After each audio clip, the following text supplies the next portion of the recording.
আসসালামু আলাইকুম ওয়া রাহমাতুল্লাহি ওয়া বারাকাতুহু। দেশের এবং বিদেশের যে যেখান থেকে ভিডিওটি দেখছেন সকলকে জানাই আমার অন্তর এবং অন্তরের স্থল থেকে শুভেচ্ছা ও ধন্যবাদ।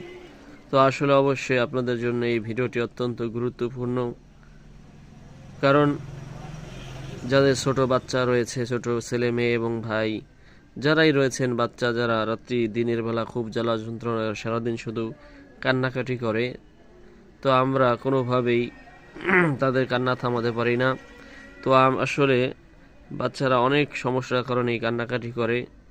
তো রাত্রিকালীন সময় যদি বেশি কান্নাকাটি করে তাহলে আমরা অবশ্যই কোরআনুল কারীমের যে আয়াতগুলো রয়েছে, আউযুবিল্লাহ বিসমিল্লাহ পড়ে সূরাতুল ফাতিহা একবার পড়ব, এরপরে সূরা ইখলাস 3 বার, সূরা ফালাক এবং সূরা নাস তেলাওয়াত করে যদি বাচ্চার শরীরে দম দেওয়া হয়, ফু দেওয়া হয়, তাহলে অবশ্যই ইনশাআল্লাহ এর আমলটি যদি 3 দিন করা হয় তাহলে অবশ্যই বাচ্চা এই রাত্রে কান্নাকাটি থেমে যাবে।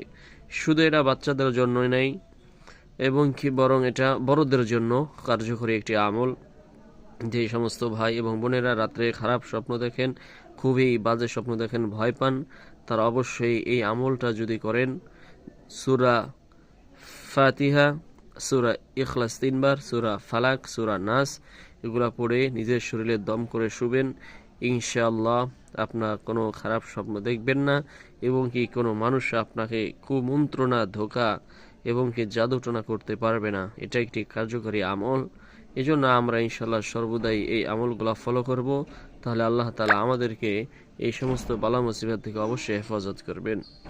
তো যারা এই ভিডিওটি দেখছেন অবশ্যই তারা দয়া করে একটি লাইক এবং গুরুত্বপূর্ণ আপনার একটি কমেন্ট করে যাবেন, এবং এই সাবস্ক্রাইব না করলে সাবস্ক্রাইব করে এই আমাদের সাথে সর্বদা থাকবেন ইনশাআল্লাহ।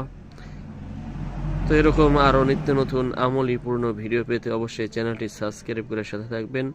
ধন্যবাদ। আজকের জন্য আপনাদেরকে জানাই অসংখ্য ধন্যবাদ। আসসালামু আলাইকুম ওয়া রাহমাতুল্লাহি ওয়া বারাকাতুহু।